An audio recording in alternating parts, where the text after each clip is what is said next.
साई बंदगी सतनाम। सतगुरुदेव कबीर साहब बंदी छोड़ कबीर साहब की जय हो। आज गुरु पूर्णिमा के अवसर पर सभी गुरुओं को मेरा सत सत नमन। आज जो हमारे सतगुरु नितिन साहिब जी सत्संग फरमाने जा रहे हैं, ये ऐसा सत्संग है जिस सत्संग को सुन के अगर आपने ये सत्संग सुन लिया तो आपको परमात्मा के नाम पे कोई मूर्ख नहीं बना सकता। अगर आपने ध्यान से पूरे विवेक लगा के, पूरी बुद्धि लगा के इस सत्संग को सुन लिया तो परमात्मा के नाम पर आपको कोई मूर्ख नहीं बना सकता। इस सत्संग के माध्यम से सतगुरु नितिन दास जी ने सारे के सारे वेद खोल के रख दिए हैं। इतनी स्पष्ट वाणी में, इतनी मधुर आवाज में सतगुरुदेव ने हमें बताया है। नाम पे जयकारा लगाएंगे, उसके बाद गुरु पूर्णिमा का सत्संग शुरू करेंगे। बोलिए परमपिता परमात्मा की, सतगुरु बंदी छोड़ कबीर साहेब की, सभी संतों की, सभी भक्तों की, आज के आनंद की, सकल हंस को बंदगी साहेब। तो गुरु की अपार दया है जो आज गुरु पूर्णिमा में इस मूल ज्ञान का प्रचार करने का अवसर मिला, क्योंकि जब से ये सृष्टि बनी है तब से ही ये जीव इस सृष्टि में धक्के खाता ही आ रहा है, नाना प्रकार की योनियों में भटकता ही आ रहा है। जन्मों जन्म हो गए, जन्मों जन्म बीत गए, यहाँ पर बार बार जन्म लेते मरते, लेकिन आज तक किसी एक का भी कल्याण नहीं हो पा रहा। जो यहाँ बैठे हैं, जो संसार में दिख रहे हैं, एक का भी कल्याण नहीं हुआ। सारी उम्र पता नहीं कितने कितने युग नाम जपे, तीर्थ यात्राएं की, जप किया, तप किया, घर बार छोड़ के जंगल में चले गए, पत्ते खा के जीवन बिताया, कपड़े त्याग दिए, घर त्याग दिया, बीवी बच्चे त्याग दिए, लेकिन आज भी यहीं के यहीं बैठे हैं। इसीलिए कबीर साहब को इस दुनिया में आना पड़ा, इस जीव को सही मार्ग दिखाने के लिए। कि कोशिश तो पूरी कर रहा है निकलने की, लेकिन निकल नहीं पा रहा है। जो कमी रह जा रही है थोड़ी सी, उस कमी को पूरा करने के लिए कबीर साहब इस संसार में आते हैं। तो उसी कमी को अब इस पंथ में पूरा किया जा रहा है। और वो कमी क्या है? वो है परमात्मा का सच्चा नाम। नाम के जप रहे हैं लोग, नाना प्रकार के पंथ, नाना प्रकार के धर्म। ऐसा कोई पंथ, ऐसा कोई धर्म है ही नहीं जो भगवान का नाम नहीं ले रहा। सब नाम ले रहे हैं, जिस भाषा में ले सकते हैं ले रहे हैं। कोई अंग्रेजी में ले रहा है, कोई पंजाबी में, कोई गुजराती में, कोई कैसे, कोई कैसा। कमी है तो केवल सतनाम की कमी है। सतनाम या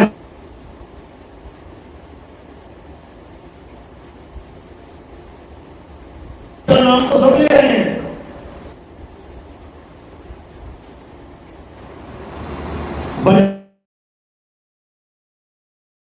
बनने बिगड़ने वाला नाम सब ले रहे हैं।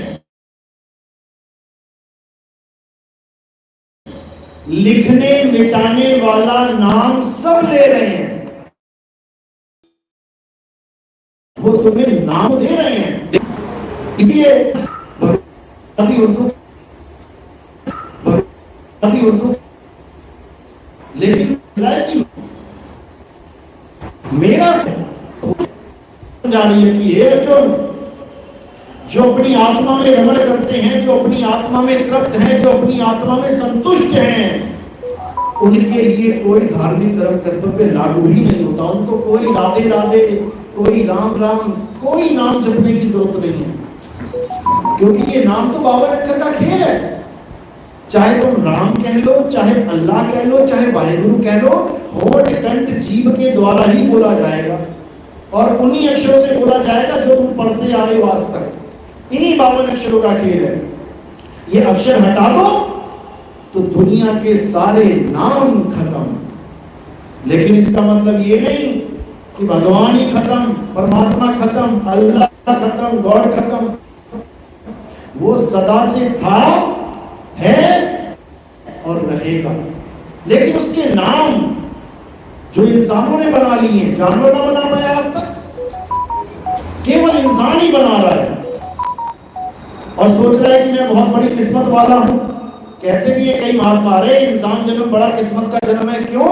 तुम भगवान का नाम जप सकते हो। अच्छा, तोता भी तो जप सकता है, तोता भी कर सकता है राम राम, अल्लाह, वाहिगुरु वाहिगुरु, फिर तो उसका भी जन्म अनमोल हो गया। बिल्कुल नहीं, क्योंकि तोता केवल जप सकता है, समझ नहीं सकता कि वो बोल क्या रहा है। राम राम करके भी उसके सामने 4 फोटो रख दोगे, पूछोगे इनमें राम कौन है, बता नहीं पाएगा। उसने केवल कॉपी कर ली है तुम्हारी आवाज की। तो इसी को कबीर साहब समझा रहे हैं। 52 अक्षर जीव आधारा, आदि अक्षर जी व्यासे न्यारा, और वाही को सत सिमरण कहिए, सिमर सिमर नर उतरो पारा। 52 अक्षरों से तुम केवल भगवानों के नाम लिख सकते हो सांकेतिक रूप में कि किसके पुजारी हो, राम, राम का पुजारी हूं। किसको मानते हो? अल्लाह। अच्छा, मुसलमान है, तुम किसको मानते हो? GOD। अच्छा, ईसाई है। केवल सांकेतिक ज्ञान है ये, अपने आप को अलग करने के लिए। और इसी नामों का झगड़ा है सारा। 4 आदमी पकड़ के कहते हैं एक मुसलमान को, बोल जय श्री राम, मैं नहीं बोलूंगा। 4 मुसलमान एक हिंदू को पकड़ के कहते हैं बोल अल्लाह अकबर, मैं नहीं बोलूंगा। ये झगड़ा हमेशा से रहा है और हमेशा तक रहेगा। अब इस झगड़े को खत्म कैसे करेंगे? केवल 52 से न्यारे हो जाना है, केवल 52 से न्यारे। राम की जय करवाना चाहता है, क्यों? क्योंकि ये दुनिया को राम ने बनाया है, ऐसा वो मानता है।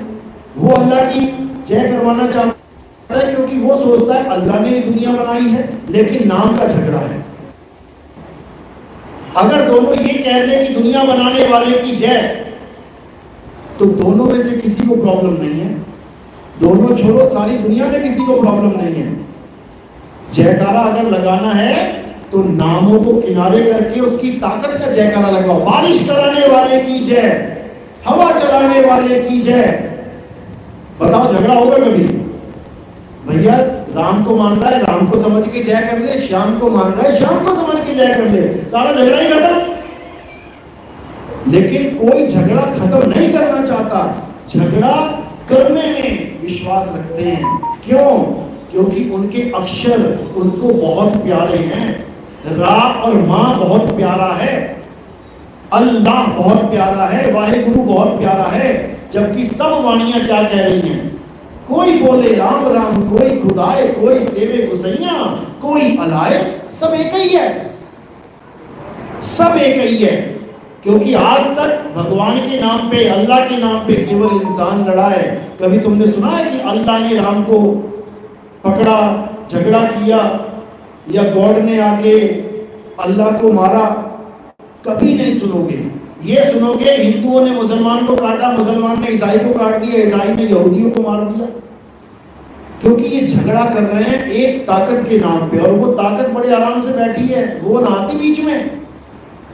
मुसलमान सोचते हैं मुसलमानों पे अत्याचार होगा तो अल्लाह मेहर करेगा। बताओ, सारे बम फोड़ दिए तुम्हारे सिर पे, किसने मेहर करी? क्योंकि तुम्हें पता ही नहीं है मेहर है क्या।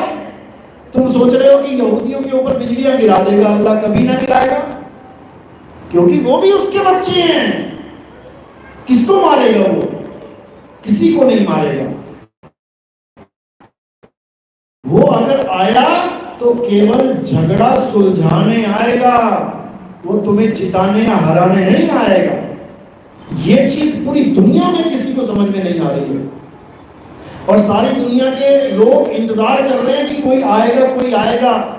अरे भाई, वो तुम्हारे अंदर ही बैठा है जो आएगा, उसको जगाओ तो सही। लेकिन कोई जगाना नहीं चाहता, अक्षरों से प्रेम कर बैठे हैं। तो हिंदू में मुसलमान, वो ईसाई, वो यहूदी। गाय क्या है? गाय को कहते हैं हमारी गाय हमारी सबसे प्यारी है। तो गाय की जात बताओ जरा। हिंदू है गाय, मुसलमान है, सिख है, ईसाई है, नहीं बता पाओगे। लेकिन तुम्हें लगेगा कि गाय तो हिंदू धर्म से रिलेटेड है, उसमें 33 कोटि देवता विराजमान है, फिर कूड़े के ढेर पे कचरा खा रही है, उसके बाद पेट में पन्नियां निकाल रहे हैं ऑपरेशन कर करके। एक भी देवता क्यों नहीं रोक पा रहा है? क्यों नहीं रोक पा रहा है कि ये गाय है, बहुत बड़ी है, पवित्र है? क्यों नहीं रोक पा रहा है? गाय को तुम बचा रहे हो और बकरी को मरवा रहे हो। हिंदू धर्म में कितनी बकरियां कट रही हैं? मछली को मरवा रहे हो, मछलियां कितनी कट रही हैं? विष्णु जी का साक्षात रूप है मत्स्य अवतार, मछली का अवतार विष्णु जी का रूप है, लेकिन एक भी हिंदू नहीं बख्श रहा उसको। और जिसको केवल पाला है कृष्ण जी ने, उसको तुम, उसके नाम पे तुम लड़ रहे हो। अरे भैया, जिसने अवतार धारण किया है उसको तो तुम बख्श नहीं रहे हो। मछली का अवतार धारण किया, कुरुम अवतार धारण किया, वराह अवतार, जंगली सुअर का अवतार धारण किया, वो तुम छोड़ नहीं रहे हो, उसके तुम अचार बना रहे हो, और केवल गाय के पीछे तुम झगड़ा कर रहे हो। धर्म ये कहता है कि सब जीव एक समान हैं। जैसे तुम गाय की रक्षा कर रहे हो, मछलियों की भी करो, मुर्गियों की भी करो, क्योंकि वही एक जीव 84 लाख जन्मों में भटक रहा है। कभी गाय बन जाता है, कभी बकरी बन जाता है, कभी हिरण बन जाता है, कभी मछली बन जाता है। इसको नहीं समझ पा रहे हैं लोग, और इसको एक धार्मिक मुद्दा बना के राजनीति करने में लगे हुए हैं। ये सब तब तक नहीं रुकेगा, खत्म नहीं होगा, जब तक आपका विवेक नहीं जाग गया। विवेकी बनो। इसलिए कबीर साहब बार बार समझा रहे हैं कि जो विवेकी नहीं होगा उसका जन्म बर्बाद होना ही होना है। उसको समझ में नहीं आएगी कहानी चल क्या रही है। और माया का इतना तगड़ा जाल है कि माया किसी को भी बख्शने वाली नहीं है। भूल जाना इस बात को। बड़े बड़े योगियों को, बड़े बड़े सिद्ध तपस्वियों को नहीं छोड़ा माया ने, तुम्हें क्या छोड़ेंगे? तो इसीलिए कबीर साहब बार बार यही समझा रहे हैं कि माया ने जग भरमाया, अब भरमना नहीं है, अब सत्य को अपनाना है। और उसी सत्य को सतनाम कहते हैं। हमारा जो पंथ है, पंथ यानी रास्ता, मार्ग। पंथ बेचारा क्या करे जो पंथी ना चले विचार, अपना मार्ग छोड़ के फिरे उजाड़ उजाड़।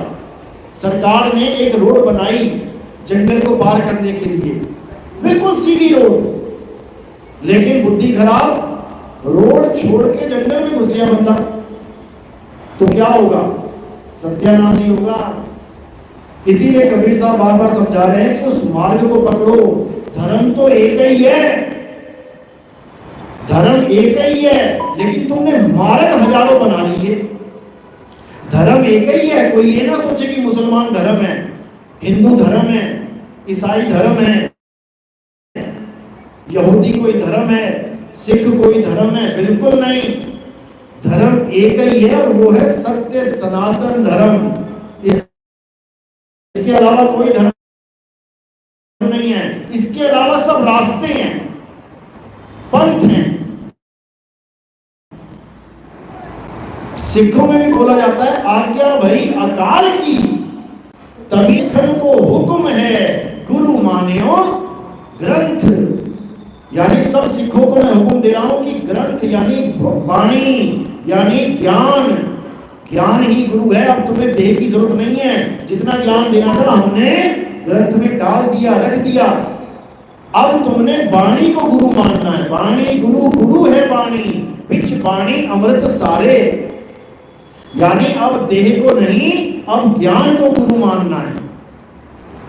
तो ज्ञान को जो गुरु मानेगा, चाहे वाणी में पढ़ो, क्योंकि वो भी संतों ने लिखी है, उन्हीं के द्वारा लिखा गया है, चाहे जो मैं बोल रहा हूं वो भी एक वाणी है, लेकिन दोनों वाणी इशारा कहीं किसी और का कर रहे हैं, इशारा किसी और का कर रहे हैं। गुरु ग्रंथ साहब में देखोगे लिखा है, जो प्रभु को मिलवो चाहे तो खोज शब्द में ले। वही हम समझा रहे हैं कि अगर प्रभु से मिलना है तो शब्द में खोज करो, लेकिन इन शब्दों में नहीं जो तुमने बना दिए हैं। हिंदी, उर्दू, फारसी, इसमें नहीं खोजना है, उस शब्द में खोज करना है जो स्वयं ही परमात्मा है, जो स्वयं प्रभु है, उसको जानो। तो यही समझाते समझाते बड़े बड़े ऋषि मुनि संत महात्मा निकल गए, लेकिन ये जीव नहीं समझा। अब इसी पंथ को चलाया जा रहा है सतनाम के ज्ञान के लिए, कि चाहे कोई हिंदू है कोई बात नहीं, मुसलमान है कोई बात नहीं, सिख है, ईसाई है कोई बात नहीं, जिस धर्म में हो उस धर्म में रहो, लेकिन सतनाम को जानो, क्योंकि सतनाम के बिना किसी का कल्याण होने वाला नहीं है। बस इतना समझ लो।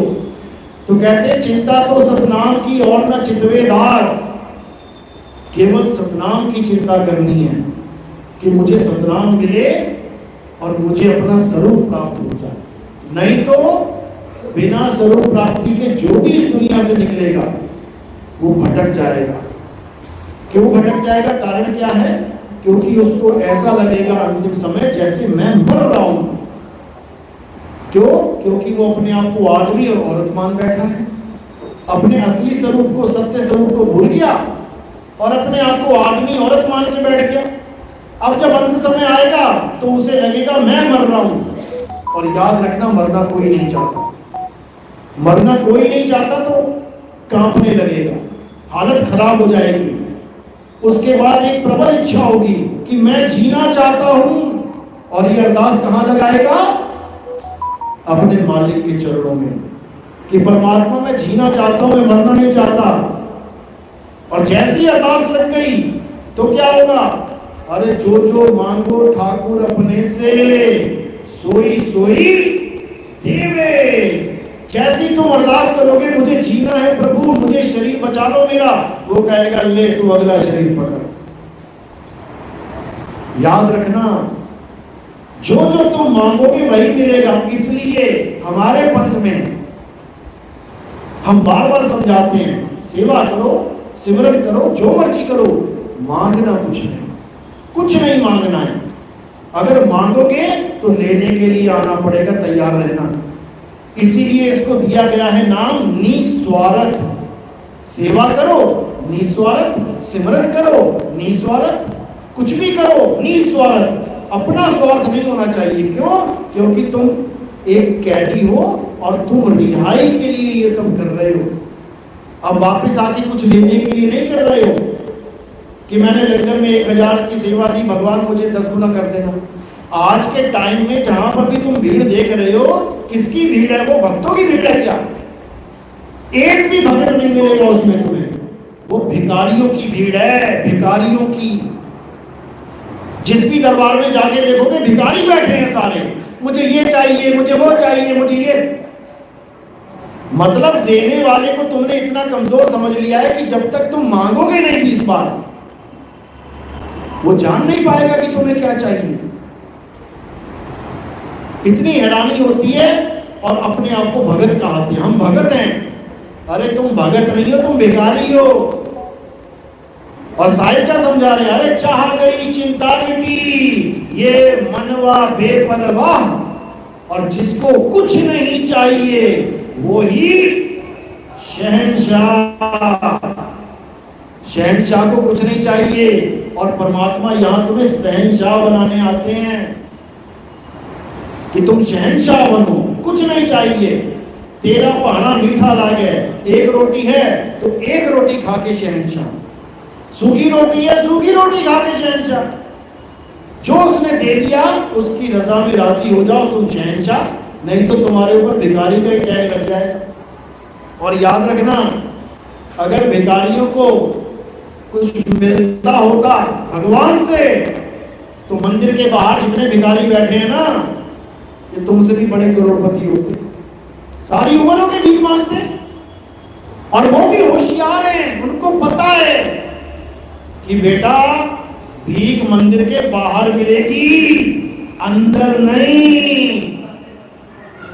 समझ लेना बात को, भिखारी इतना होशियार है, उसको पता है कि मैं अगर अंदर भीख मांगूंगा, मूर्ति से मांगूंगा, कुछ नहीं मिलेगा, क्योंकि अगर मूर्ति कुछ देती होती तो दान पात्र की जरूरत ही नहीं थी।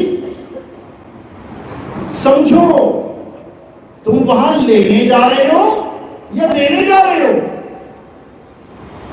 भिखारी को पता है कि प्रभु मूर्ति में नहीं, प्रभु कहां है? प्रभु तुम्हारी आत्मा में विराजमान है। इसीलिए एक जीवित आदमी उस भिखारी को लाख रुपया भी दे सकता है, क्योंकि उसमें प्रभु है, दिल में दया आ गई प्रभु के, भिखारी को लखपति बना दिया। लेकिन तुम मूर्ति के आगे